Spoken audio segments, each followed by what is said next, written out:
This motherfucker hurt my motherfucking feelings. I got a fucking wall deck. What was that? It's like a bubble gum wrapper. Would something put it on top of my head? I don't know. Somebody throw that? I doubt somebody threw it. Where'd it come? It looked like it came out of my hat.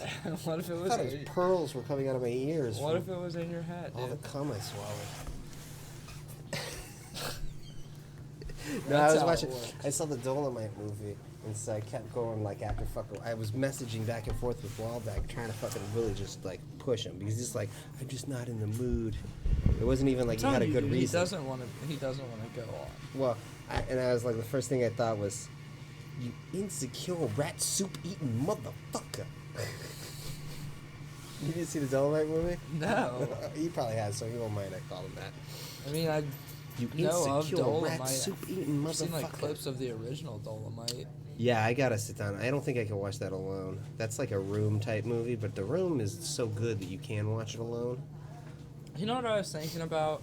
I was thinking about The Room, and like how ridiculous the like movie industry is in like India and like certain countries like Africa that actually are, you know, developed enough to have like An industry? movie industries, and just how, I mean, The Room still, that's like an Oscar movie for some of those. Oh, yeah, you mean like Bollywood? Yeah, I mean, people I think it's watch. a cultural thing. You know what? Yeah, more than likely. I mean, seriously, no. If you watch, no, I was watching a documentary on the history of kung fu movies. First of all, they completely ignored Chuck Norris. I have no idea why.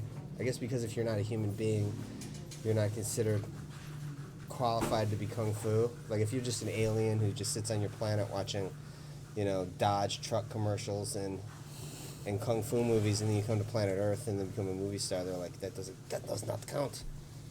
But dude, they have a whole history. You think Chuck Norris is an alien? Dude, clearly you gotta watch Lone Wolf McQuade. Is that what the? That's the one with the most evidence. Where he has an imaginary friend that is Chuck Norris? Yeah, Lone Wolf McQuade is about a Texas Ranger named a legendary Texas Ranger because that's a thing. It's about a legendary Texas Ranger named Walker. That's a different legendary Texas Ranger. Ranger. It would be great if Chuck Norris did a biopic about Walker, Texas Ranger. But That would be. It's just another Texas Ranger in his likeness. Oh God, like we could it do. Wasn't. Oh my God, and they could do the de-aging thing like they did in The Irishman with the bad fighting, but he can fight like an 80-year-old man, but he looks like he's 20. I still haven't seen that. I should have. I got called out of work today. That's what I should have done with my day. Yeah, Jesus Christ, this is the fucking thing. This is what I wanted to talk to Waldeck about. I fucking texted him and I said, I watched The Irishman. You need to come on the fucking show because I watched it and I fucking did not like it. You didn't like it? Yes, and so we need to talk about this. Like, I need to be convinced. Because Okay. sometimes I'm wrong the first time I watch something. I don't get it. But I made a joke ahead of time before I gave you the setup. So, they de-aged the faces. It doesn't look real. That's number one. Number two, Everybody's? yeah. Or like all De the Niro names. especially does not look real. Everybody that like people went watch them. Pesci passes, but it's like Pesci's old, even in the it could be the 1940s, and he looks like he does now. It doesn't make any sense. Yeah. But but for some reason they wanted to de-age De Niro the most, and so there's a scene where he goes into a store to beat up a guy who pushed his daughter. There's no explanation why he's even doing this. There's no explanation of what effect this has on her. But it's supposedly so traumatized that she hates him forever. It doesn't make the fucking movie doesn't make any sense. But he fucking kicks the shit out of a guy, and you can just tell that's an old man. He's supposed to be 30-something years So old. like Gemini Man. Yeah, More or less this is they the use that dumbest. same. This is a stupid fucking trend. That's weird that it's when is Gemini Man the first one that used it? Like when did that become? I guess they both came out at the same time. I mean, I saw. That's weird. Yeah, Guardian, that's why I was wondering. Tron. I saw an older version of it on the Tron sequel, but you know, you see it at an angle, and you know that it's fake. Yeah. And it's okay. They did it in Guardians of the Galaxy with Kurt Russell. It looked really good. The problem is his body is that of a 70-something-year-old man. We've all seen him. His posture too. Yes, dude. And he's kicking a guy, and you can. It's like this. He's like kicking the side of his. The first thing I did is this is how boring the movie was. Is pro wrestling more believable? Yes. That's hilarious. No. I went up. The first thing I did was the first thing I thought of was Robert Loggia in The Sopranos. Feech LaMotta beats the shit out of a landscaper and breaks his fucking arm. And so I go on The Sopranos. I look up the clip of Feech LaMotta breaking this guy's arm. He's like, my nephew does this. Been doing landscaping in this neighborhood for years. It's like, I never heard of him. He's like, Jake LaMotta, whatever, I don't know. He goes, never heard of him. Then he's like, I just told you. It's a 72-year-old man. And he's like, okay.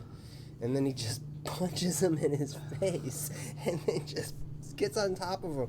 And then just punches. It's Robert Loggia. You know who that is, right? No. Oh, you ever seen Scarface? Yeah. Never underestimate the other guy's greed. Oh, okay. I got you. And he's like, yeah. Yeah, I know what you're talking about. Him, 72. He was 72 when he was in The Sopranos. And then he just drags this guy, grabs his arm, puts him on the curb, and just goes, and that looked way more realistic than what I mean, he just, like, shoves the guy. He's on the ground, and then he just goes, like, boom. I mean, there's no fucking music. There's one song in The Irishman. Like, really? Did he not have a budget for music? The guy fucking he didn't invent found film scores. You know, the idea that you take already established music and use it as your film score. I didn't even know that was a thing, really. Oh, what?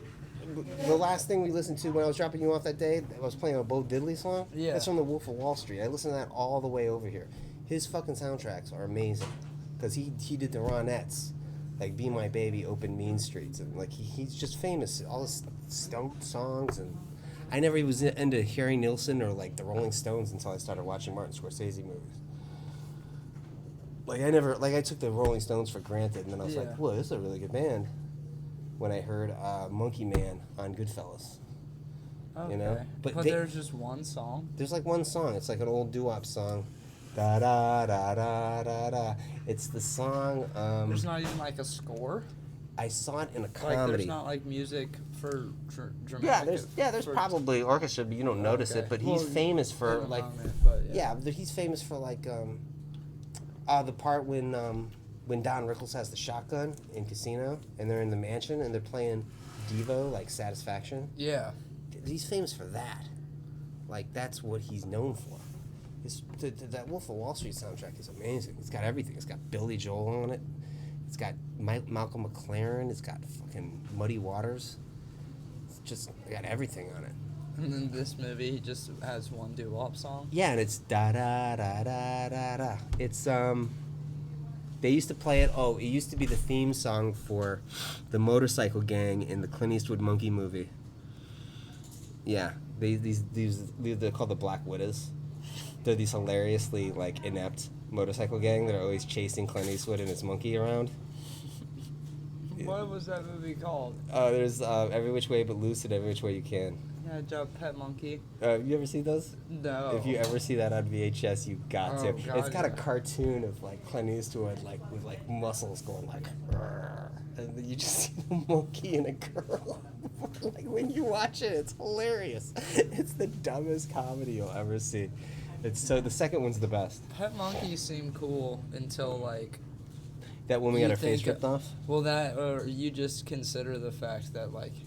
It's a wild animal. Yeah, that you're holding captive and dressing up like a child. Yeah, exactly. And like you want it to just climb around your house and be okay when it's used to or supposed to have a jungle. Yeah, that was practically a genre of comedy. Yeah, no, it's really really terrible to do that to those poor animals. animals. I don't think Clint Eastwood should be giving his monkey beer. But when you're a little kid, the thought of having a pet monkey is the shit, That's the dude. best. That's the best part. The thought of just having some little thing chilling right here. Oh with you yeah, at yeah. all I wanted to times. get a chimpanzee. Everybody for wanted. a long time. Everybody wanted a pet monkey. at And then one that point woman in got her time. face ripped off, and I was like, oh no, I don't want that now. Yeah, I just watched a little mini documentary one time about how terrible it is, and I was like, I never thought about that. Having a pet Capuchin monkey Yeah. is not good for them. They're very adorable, and it's just such a cool pet to have. Like, it's such a conversation starter until, until it bites you and gives you AIDS. It's like, just grow up and get a chinchilla, bro. Yeah. Or a friggin' basset hound. For real though, Best Basset dog Hounds ever. are great dogs. That's a great dog. They're great dogs. But yeah, I had one. I had one. He died of old age. Well, I didn't really have one. First, my brother bought him, but I ended up house training him. And then he was supposed to give it to my mother, but then for some reason he didn't. He ended up keeping it, but then he got divorced, and then the wife got it, and then they changed the name. But then now my niece is claiming they didn't because I don't know, whatever. Is The your point niece is your niece a shifty bitch? she's probably just being sweet. Yeah, because she can't be older than like 12. I'm guessing. So, I was just kidding. Oh yeah, I don't trust that bitch you know, as far as I could throw. yeah.